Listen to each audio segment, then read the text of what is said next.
position. The kick-ass podcast that make you want to listen. The place where boxing fans and fighters rejoice. Thumbs up for Richie. You're listening to The Fighter's Voice. Good evening, ladies and gentlemen. I'm your host, Richard Ortiz of The Fighter's Voice, the only voice that matters. I want to introduce today's guest, Top Rank's own Mr. Evan KORN. Ladies and gentlemen, I want to welcome him to the show. I want to get his take on some upcoming fights that are taking place with the family of Top Rank. And also, maybe he'll let us in on a fight that's taking place this weekend, you know, just his outlook and the whole matchup itself. And where's Top Rank moving in the year 2023? What are our goals? What can we look forward to? And who else can be under the umbrella of Top Rank Boxing? Ladies and gentlemen, enough said. Our guest, Mr. Evan KORN. Welcome to The Fighter's Voice, Evan. Pleasure to see you, Rich. I missed you in Fresno for the Ramirez fight, so happy we could connect here. Hey, I'm glad we're here. Talk to us about the Fresno event. I mean, I heard it was a sold-out crowd as always. I heard the fights were, a knockout event. Jose did his thing in front of his hometown and put himself back in line in the mix of the 140-pound division. What was your take of the whole event, leading up to it and the aftermath? You know, it's always special when we go to Fresno. I think in the 5 years I've been at Top Rank, we've done 8 or 9 shows there. So I know the city very well, and I've gotten to know the Central Valley very well, and it's always a pleasure to go there. The great thing about it is, you know, how the community rallies behind Jose and how in turn Jose rallies behind the community. We did an incredible event Wednesday, a fight week at the Boys and Girls Club, one of the Boys and Girls Clubs in Fresno. A couple hundred kids there, gave out shirts. Jose signed autographs. Sinisa Estrada was there with Jose for that. So it's always great to give back to the community. Jose always enjoys that. Inside the ring, you know, it was Jose in front of the people that love him the most. Obviously he's received a lot of backlash because of the fans' perception of the whole Regis Prograis situation. So I think it was a great landing spot for him to come back to the Save Mart Center. I think about 9,000, 10,000 people there. And so, yeah, that was it was just always a fun atmosphere. I got to eat at Doghouse again, which is my favorite part of going to Fresno. The tri-tip sandwich is one of the GOAT sandwiches ever. And so we just had a great time there, man. It was a good show. Some young prospects shined. And again, Jose put himself in position for a title shot. You know, we're going to talk about that. And also, let's give, what was it, Doghouse? Let's give them a shout out, man. Maybe they'll come aboard as a official sponsor of the Fighter's Voice. Anytime, man. I love that place. So when you do go there, what do you order, man? I mean, first of all, we're plugging them. How's the service and what should we order if we walk into that? It is the tri-tip sandwich. Tri-tip sandwich. Tri-tip sandwich. Get a basket of fries for the table, and you're good to go. So what do you get on the side? Fries or with a cold beverage, or what do you drink? Yeah, you gotta get the basket, Richie. The basket of fries, the whole basket, and you're good to go. Okay, man. I'm gonna make sure of that. You know, I'm glad the way you also involved Richard Torres Jr. in there. I mean, he was very disappointed. He was looking forward to once again putting on the gloves and rocking the crowd in Fresno, California, and he was still able to be part of the show. You know, I think the disappointing part of that show, if any part of it was disappointing, was the fact that Richard's fight. Richard had an abdominal injury and he couldn't perform. And disappointing part of that was Richard obviously couldn't perform. And then about a month before, Carlos Balderas, who's from Santa Maria, and brought a nice crowd with him. Last time he fought at Save Mart Center, or the one time he did with us, he also got injured. So we had 2 injuries. One very local guy, another guy who's kind of local. So that kind of lost a little bit of that local flavor there, but obviously Jose was there to pick up the slack, and Sinisa had a great reception. And she's from East LA, so California girl, and the crowd really warmed to her and gave her an incredible reception. So yeah, that was just disappointing. But Richard was there with bells on and entertained the crowd, and we're pretty confident that he will be fighting at Save Mart Center before long. Yeah, I mean, he's adopted it as a second home.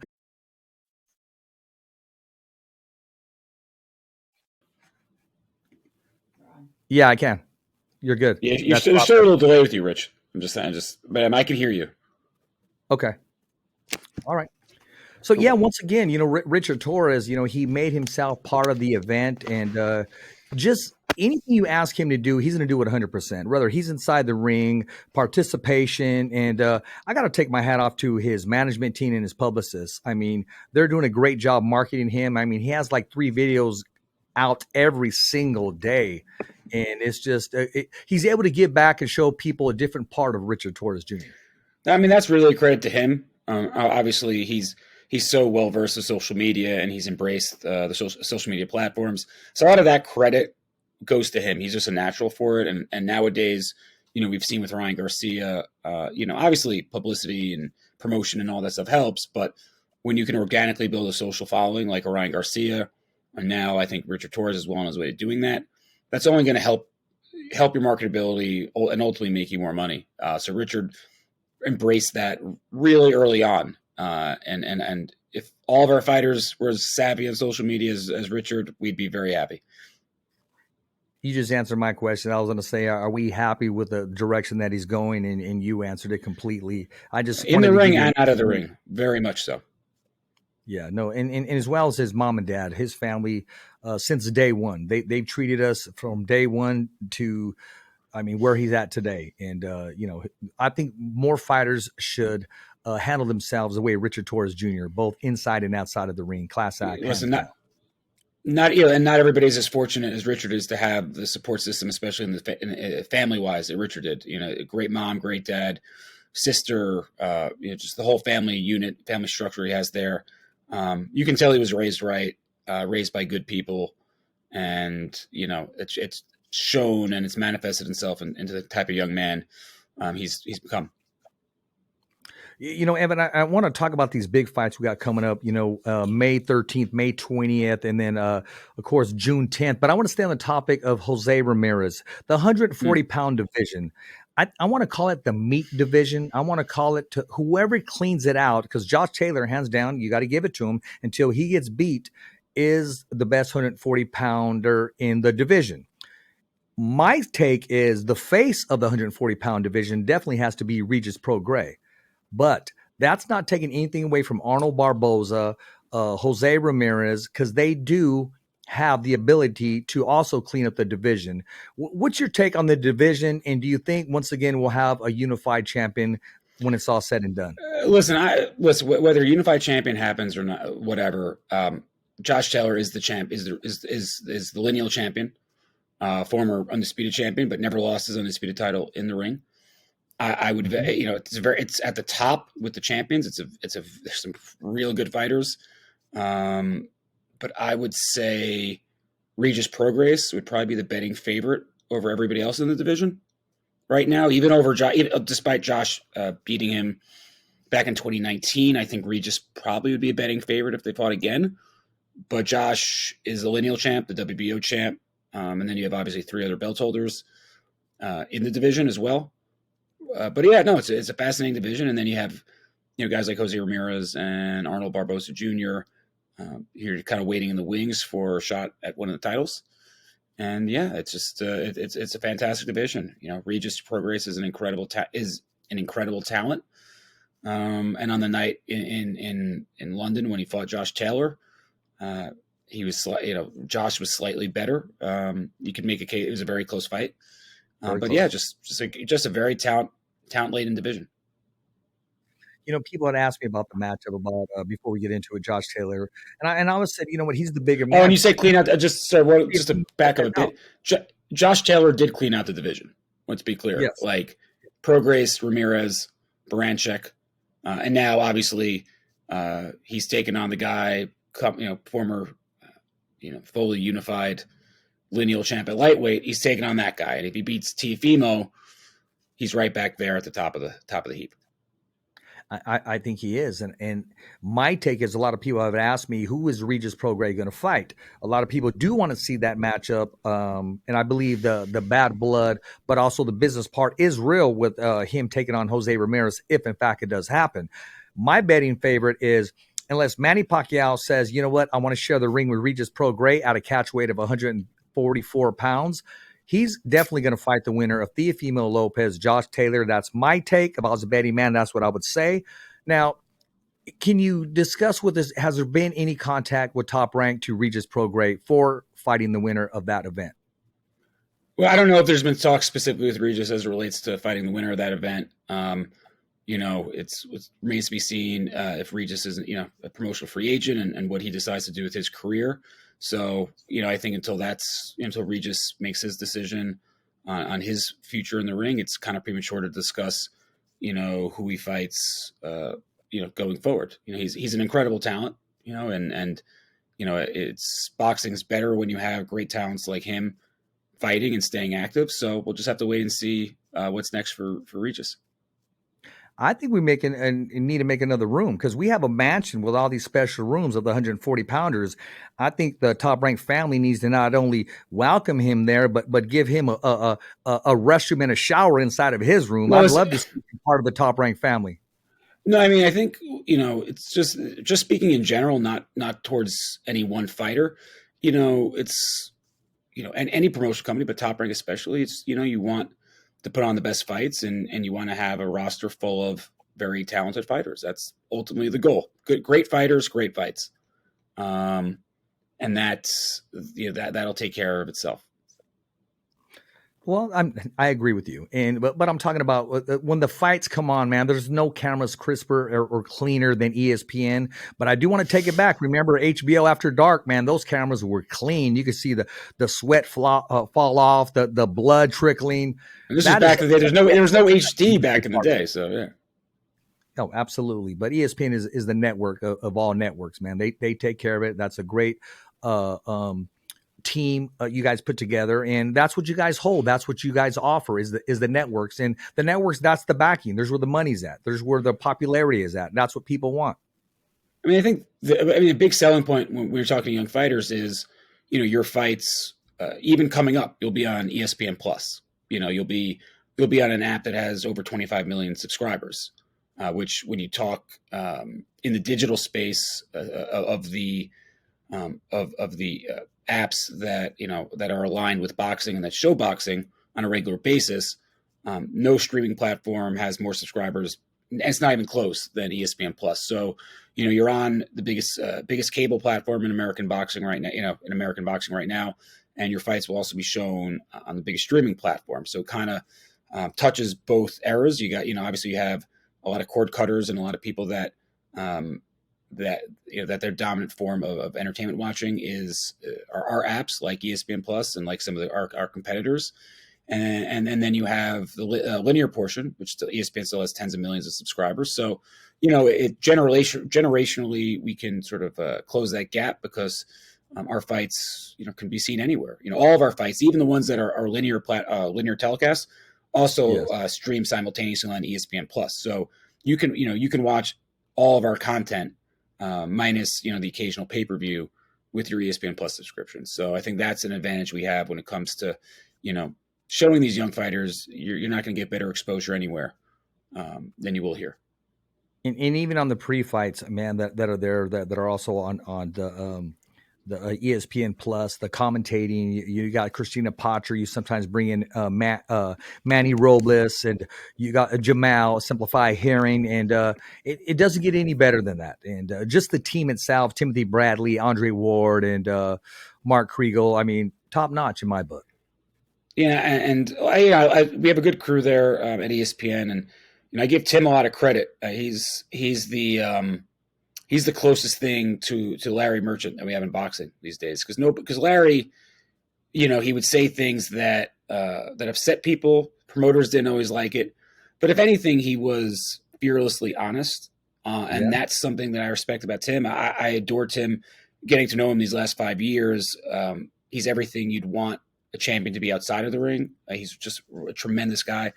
And listen, I don't always agree with 100% of what Tim says, but I respect the fact that he's willing to go out on a limb and have takes that, like, he's not taking it soft on the quote unquote house fighter. So he'll criticize a top ranked fighter or a top ranked fight.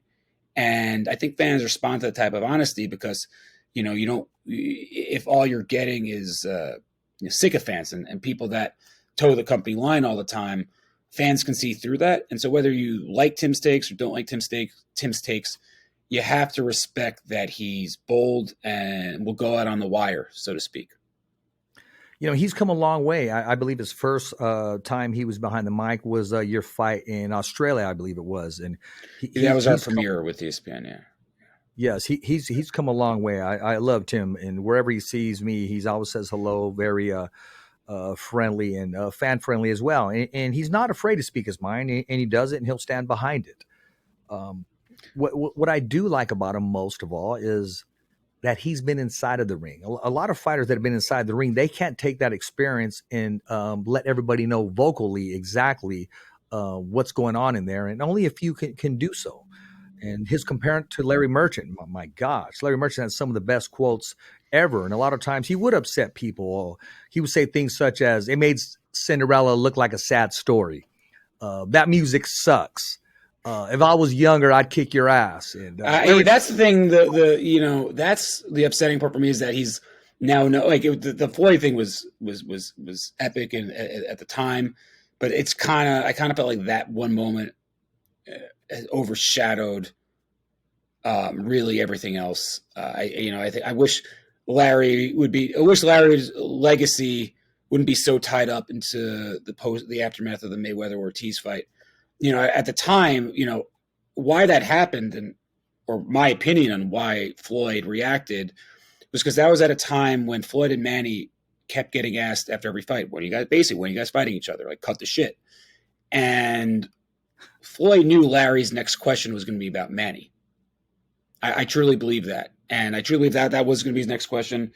Floyd knew that. And so that's when he went into this whole thing to kind of like distract away from the fact that the Pacquiao question was coming. And it worked, because the Pacquiao question never came in that fight, because Larry was like hammering him. There was years where after the Baltimore fight, and he's like, Floyd's talking about how he put on a show, yada, yada, yada. And Larry's saying, "What are you talking about? You had people walking out in the 11th and 12th round." Like, maybe it was a little, disrespectful or whatever, however you want to say it. But like, again, like Floyd, Larry always, in my view, said what the fans were thinking. Sometimes it got him in trouble. Sometimes it might not have been the PC or the kosher thing to say. But I always respected the fact that Larry was the voice of the fans. Oh, and he was. And you know what? Very nice guy in person. I had the privilege of meeting him in Fresno when you guys, when HBO came to Fresno. Floyd Mayweather was on the card, and also Victoriano Sosa, way back in the day. Yeah, exactly. That's way back. And well before my time at Top Rank. I think it was high school at the time, but yeah. Yeah, very nice guy. George Foreman was there. Yeah. So here's my thing.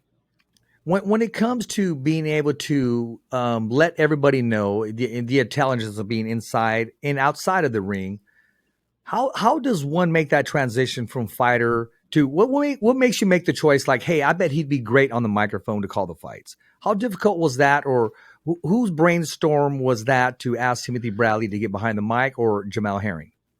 Honestly, I don't know that. I think.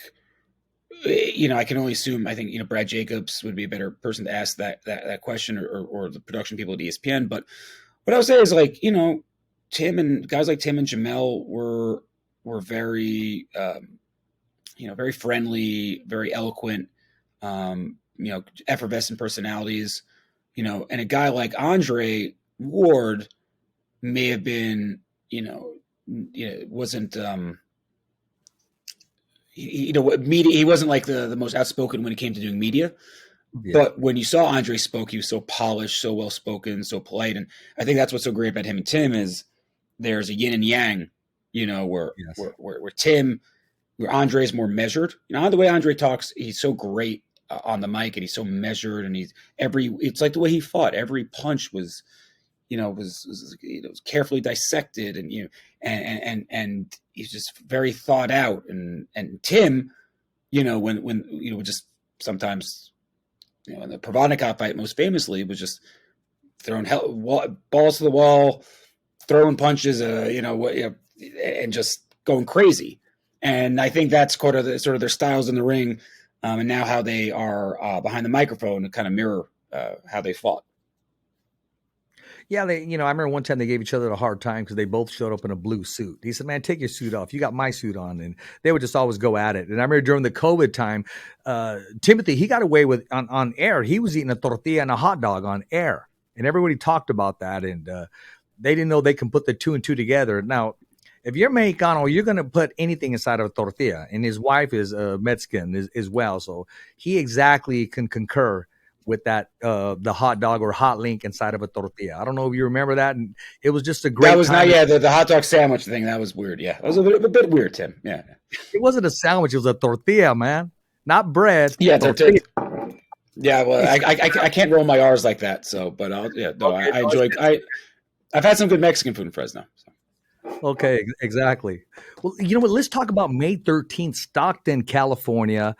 That's Jason Maloney. He's chasing that world title, and he's going to have an opportunity. There's a great doubleheader coming up, and it's also going to be promoted by Rick Merigian. I mean, he's bouncing from Fresno down to Stockton. And also Stockton's own is going to be on there, Gabe Flores, and that's going to be a great card. We also have Ruben Villa. The Drac is going to be on that card. We just signed Ruben Villa, correct? Yeah. Yeah, Villa. I'm sorry. Yes. And yesterday, you know what? A late happy birthday to Ruben Villa. Yeah. He just turned 26, I want to say. Young guy. Yeah. All the world's his oyster. Yeah, exactly. And also Isidro Ochoa, he, formerly a top-ranked fighter. His birthday was also yesterday. Let's talk about the event. I remember him, yes. Yeah, absolutely. Yeah. Southpaw, right-handing, conventional. He can move side to side. And it was also a sparring partner for Lomachenko and used to train out of the Robert Garcia stable. May 13th. Yeah, no, nice kid. Yeah.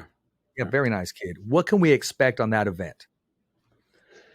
You know, as you mentioned, we get 2 world titles. Janibek Alamhanala against Stephen Butler for Janibek's middleweight title, and then vacant bantamweight title with Jason Maloney and Vincent Astrolabio, which I think is a real 50-50 fight. You know, the Maloney's sacrificed so much during the pandemic, you know, because just to get here, the rules in Australia were very strict. So that when they came in the bubble and they had to come back to Australia, they had like 2 weeks of hotel quarantine. So they like land in Sydney, you know, do 2 weeks of hotel quarantine. At that time, I think one of the brothers' wives was pregnant, so like they're in hotel quarantine with a pregnant wife and a young kid, and they just sacrificed so much to try and achieve their dreams during the pandemic. You know, then their manager Tony Tolge, who moved mountains to get these kids, these young men into the country. So we're excited because, you know, Andrew's had a world title. Is going for a second one on the Haney Loma card the following week. But Jason got so close to a world title, his first shot against Emmanuel Rodriguez. That was before he signed with us. And then he had the fortune or misfortune of going after a second world title against a guy who I think is the best fighter in the world, in Naoya Inoue. So now he's got I don't want to say an easier path, but an easier path than Inoue to a world title. So he's got a really good shot, and we're just excited for him. We hope he can achieve his dream of becoming a world title. And then, as you mentioned, in the undercard, Gabriel Flores Jr., some good young talents, Brian Norman Jr., Haven Brady Jr.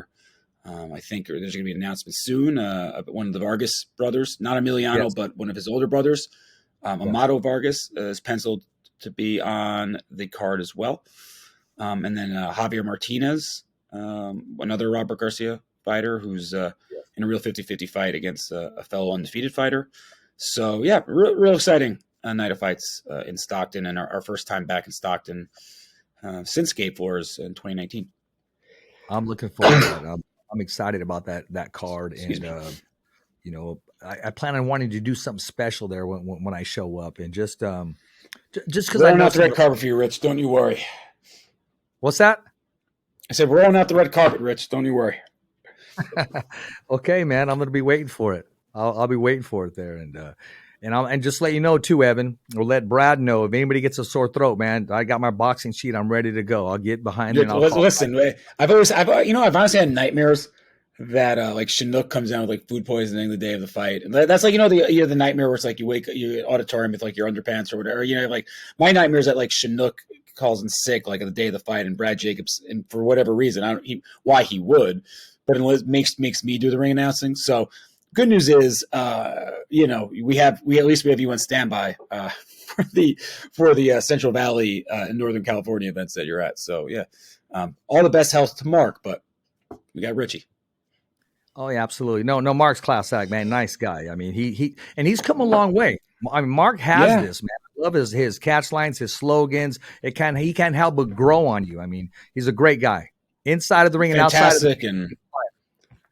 Yeah, I think the good thing for him was, he started in the bubble basically, or the ring announcing in the bubble was like his real start.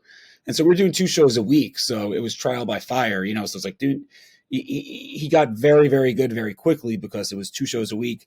If there was a situation where he's doing 1 show a month, it might take him a little longer, but it was he's a guy that, studied other ring announcers, saw how they did it, made it his own. Early on, like, sometimes I'd send him like a YouTube link. I'm like, watch this Buffer ring announcer, watch this Lennon. Like, these are really great examples of fantastic ring announcers.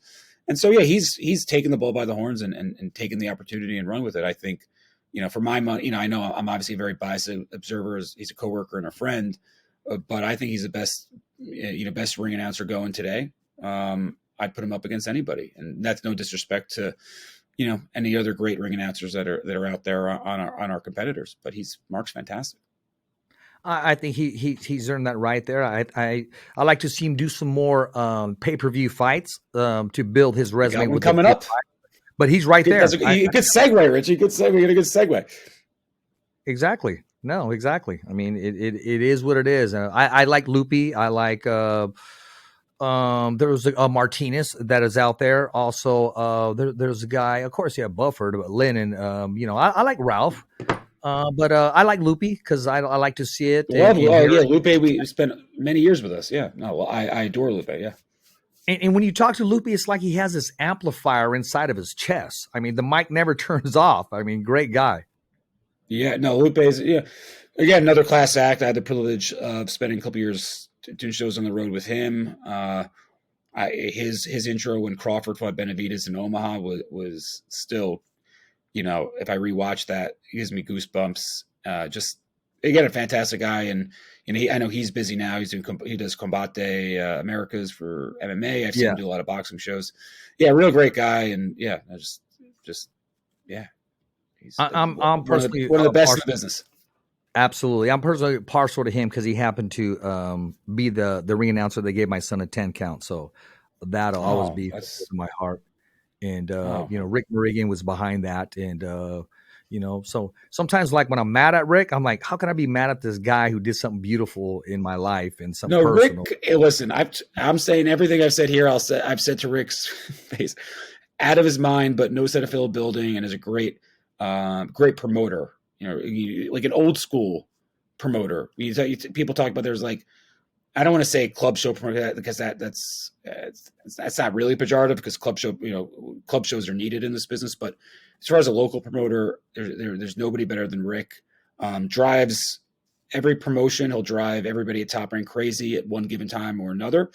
But it's a guy that gets results. And when you mentioned about what he did for your son, he's very thoughtful about things like that. And every show, there'll always will be something, whether it's a 10 count, or some charitable endeavor, or whether it's a young amateur that he brings ringside and introduces to people. Just he's as wrapped up as he is with his stuff. He's always doing things for other people, especially in the Central Valley. Yeah, and what I will say this, and then I'll move on. Those people in those events that took place, they had the heads up. They knew something was taking place. And then I'm sitting there and I'm putting my laptop on, and all of a sudden I look up and this is going on. And talk about an out of body experience. And I don't know how I stood up. It was a blur to me. I was floating and I had no idea whatsoever that was going to take place until I saw. Oh, he didn't even give you a heads up. Wow. No, nothing. Wow. No, I would have had my family there. I don't know how. It's probably better that way because if I had prepared it, I wouldn't be able to do anything. And just looking up, I was like, is this taking place? I couldn't believe it. It was an out-of-body experience and one of the most beautiful things I've ever seen in my life. Wow. I didn't even know. I'm so glad you shared that, because I didn't know that Rick did that. That's very touching. I mean, just, yeah, it says a lot. It really does. It does say a lot. And I had to do my research, Evan, on who's behind this. Who did this? Who do I talk to? Who do I thank? And everybody said Rick. And I go, the guy that just yelled at me a week ago and a couple hours ago that just went off on me. Oh, getting yelled at by Rick is a badge of honor. That's that. Yeah, I think we had our one drag out fight, like my first or second year, 2018, 2019, and the next time I saw him, I was like, hey, how's it go? You know, it was like nothing happened. Hey, well, you answered my question, because I was going to ask him how was Rick as a promoter, and I believe you did answer that, unless there's some other. As I said, as good as there is in the business, but it'll drive you up a freaking tree. But again, you know, man gets results. Can't argue with it. Okay, let me pick your brain on this. If you had to compare him to somebody, who would you compare him to? What promoter today or yesterday? Nobody. No. Okay, enough said. No. Enough said. I mean, it's the great promoters, are they're unique. The guys that have had the most success. What worked for Bob Arum didn't necessarily work for Don King. Didn't necessarily work for Kathy Duva. There's different ways to skin a cat. There's different ways to promote a boxing match. I think that's what made Don and Bob such great rivals, was their polar opposites. Don, famously, Bob's Harvard-educated lawyer. Don, grew up on the streets of Cleveland without a college education. Bob went to Harvard. Like, Don's black. Bob's a Jewish man from Brooklyn. But together they made some great fights, and some had combined for some magical moments in and out of the ring. Exactly, and there is that mutual respect I believe that they do have with each other, and I think they still call each other on each other's birthdays. It's kind of adorable. They have to either. I think they're kind of poking at him and saying, "You just got a year older." Ha ha! How do you like that? No, I think Don is like 6 months, 7 months older than Bob, so he'll be 92 if he hasn't already, and then Bob turns 92 in December. Wow. They're very young at what they do and very crafty at what they do. And they made the transition and able to still put butts in the seats today. And speaking of butts in the seats today. Especially as Bob. Yeah. Don's obviously not as active in the promotional side of it now. He's got a couple fighters, but, Bob, trusted his lieutenants and the people that he put in positions of power to take things to the next level. With guys like Todd and Carl and Brad Jacobs and, Brad Goodman and Bruce do the matchmaking, and so you just put, obviously we invest a lot in social media now with our social and digital team. So Bob just, again, trusted people at the company to help move the company forward. And Bob is still as active as ever and promoting. Hey, well, when Tom Brady's behind the center, he's going to put some young receivers all the way around him and Exactly. make sure that defense is stacked too. But he is definitely calling the plays, and that's Exactly. no ifs or buts about that. Well, I will say this, ladies and gentlemen, we're going to take a small break. But before we do, I want to invite you to come on to the Fighters Voice team. And when I say that by way of sponsorship, we're looking for sponsorships. If you want to be a sponsor on the Fighters Voice, make sure you subscribe to our channel as well, or else message us at the Fighters Voice. We will take subscribers, and we're looking for them day and night. And that's www.youtube.com/thefightersvoice. And remember, every fighter has a voice, and so do you, and so do the sponsorships. I'm your host, Richard Ortiz, and we'll be right back. You got to use the restroom or anything, Evan? Because we're going to jump right back in there. I'm good, man. Let's go. Okay, let's go. Okay, count me down.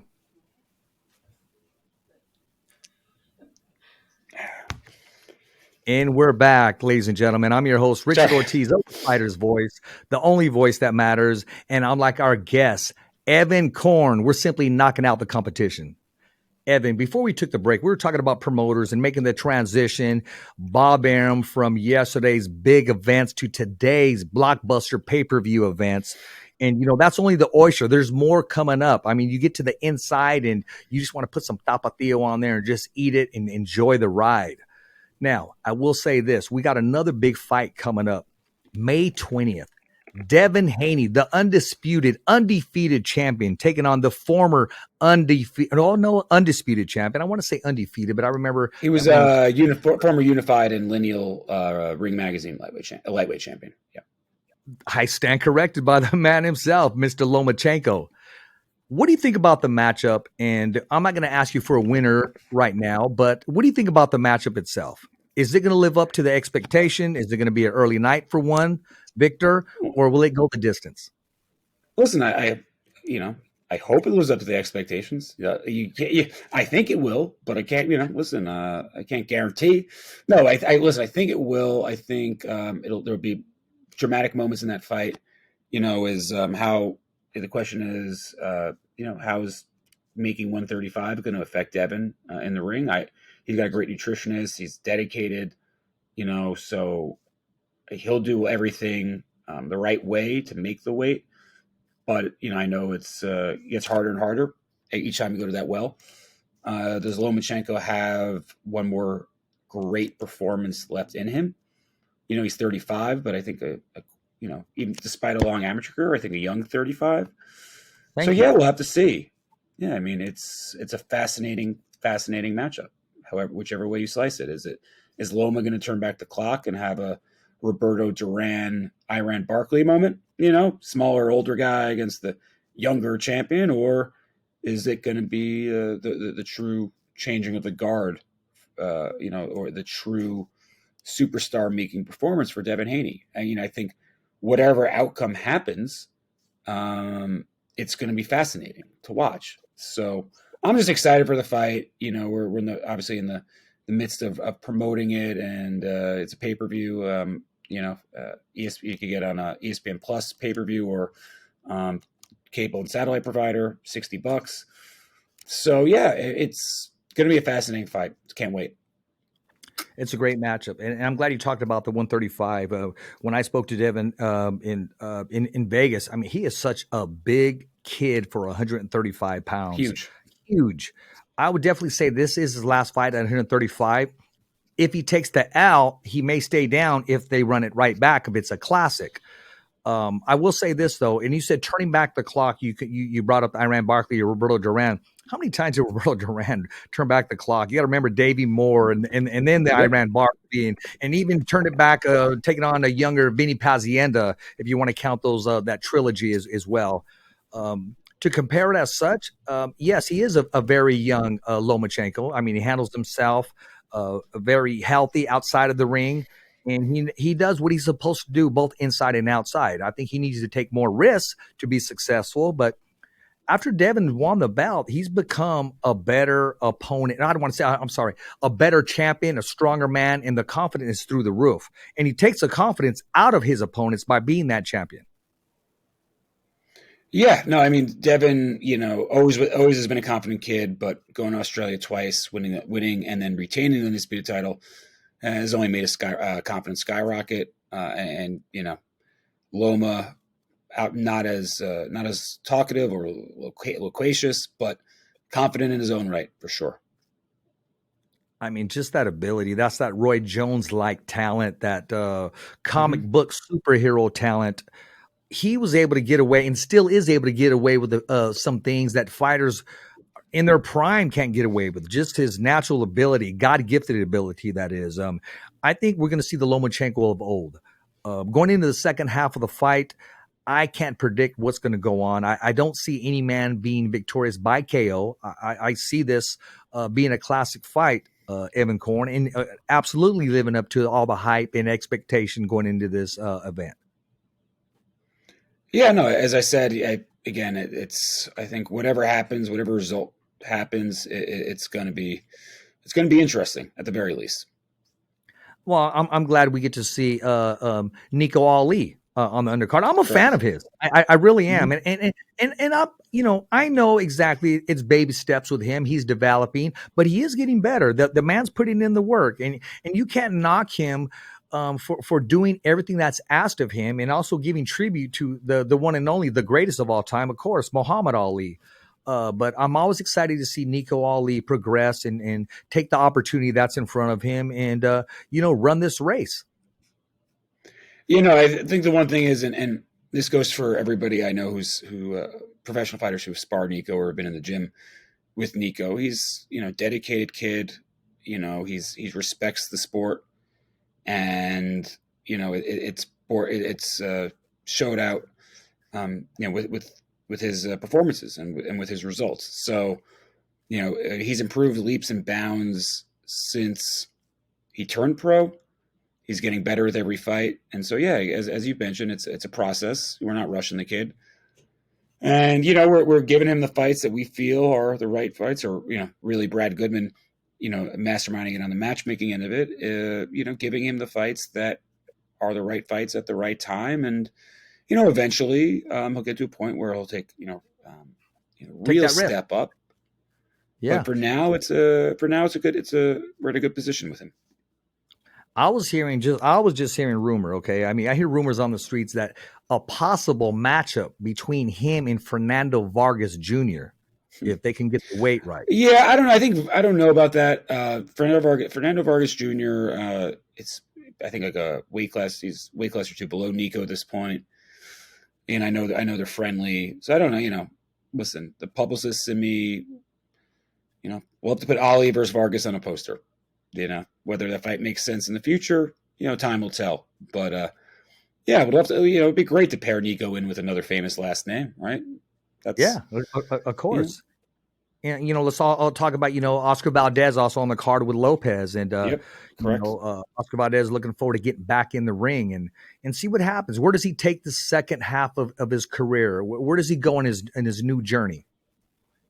Listen, hopefully he's lined up for a fight with Emmanuel Navarrete this year.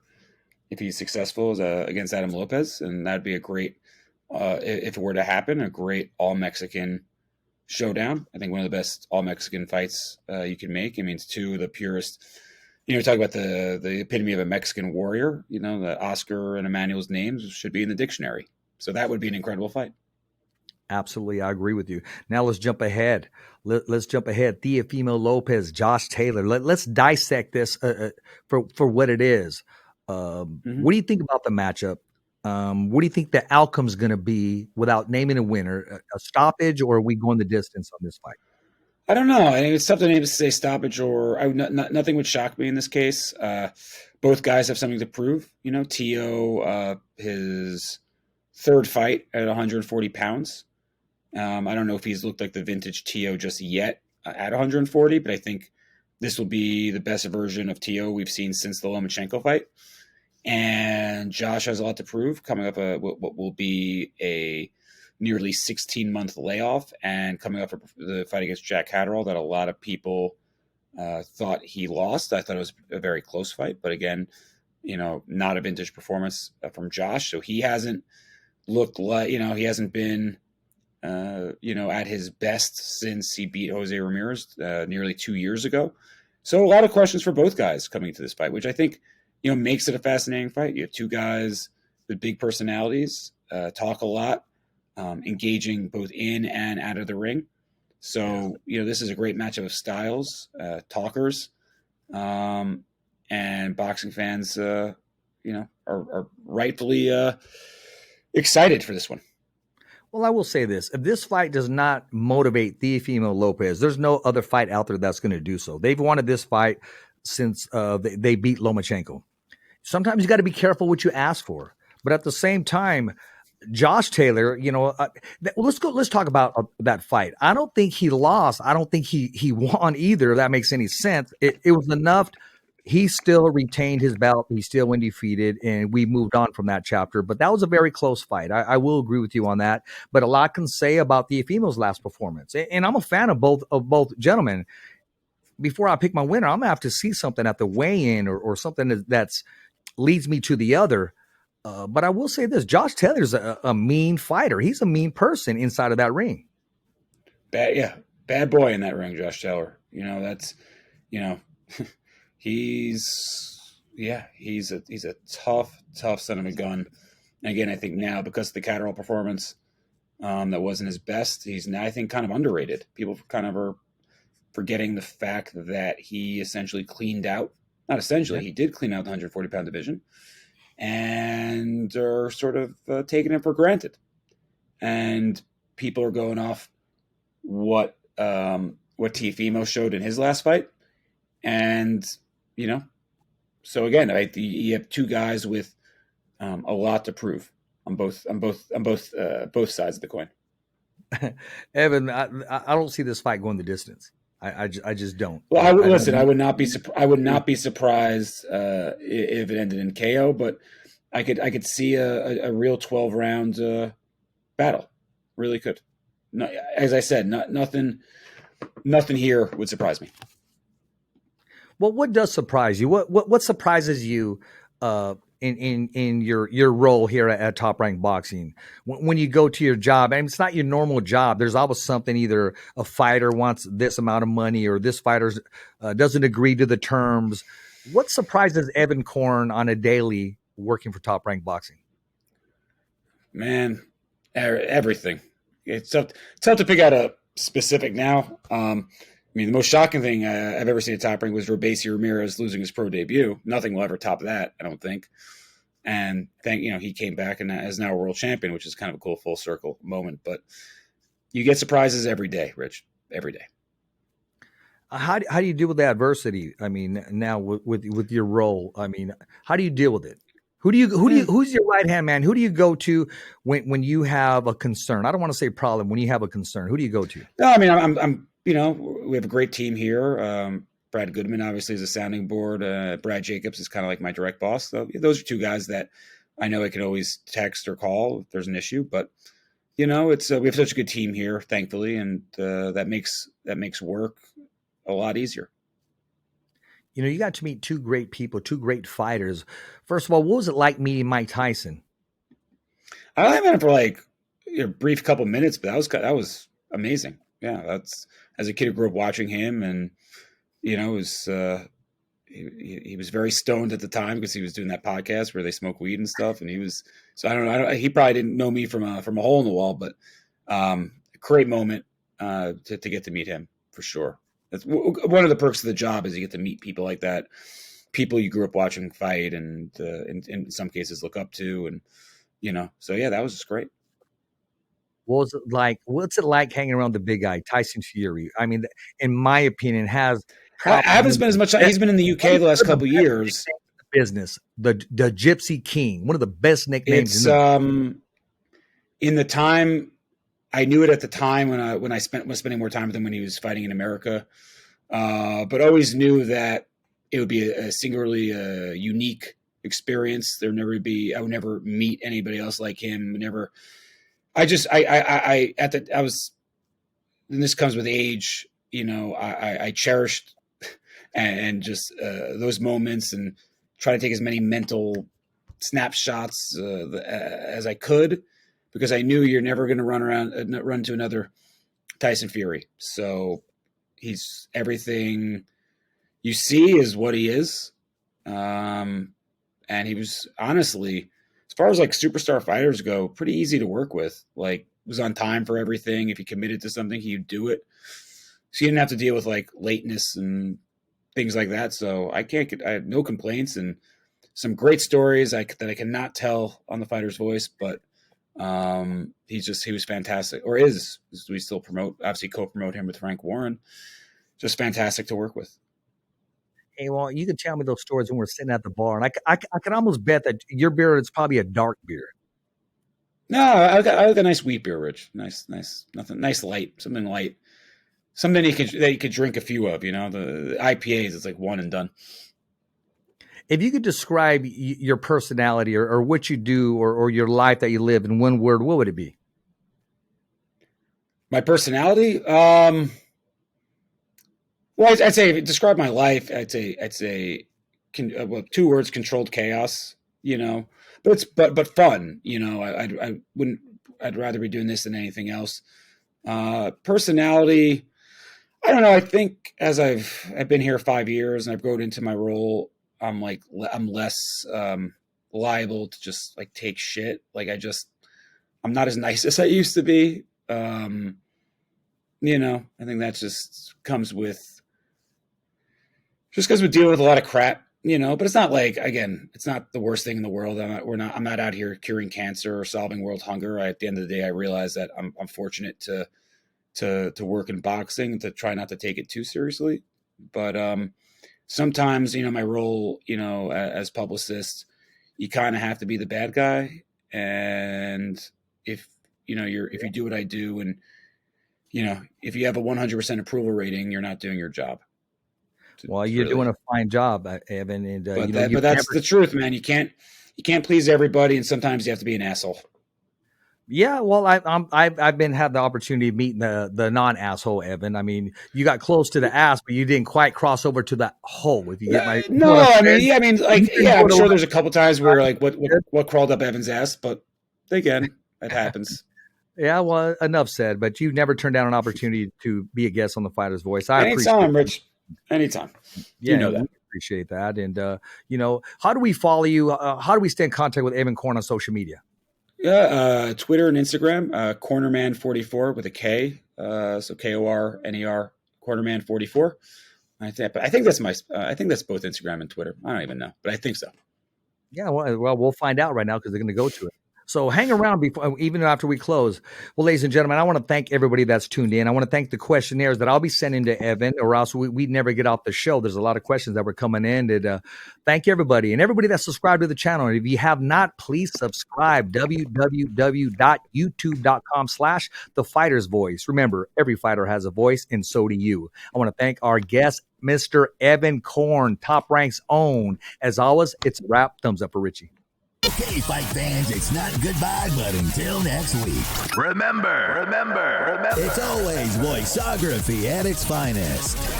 So on behalf of Richard Ortiz, the special guests, and all the crew, saying hasta luego, babies. And always, thanks for listening.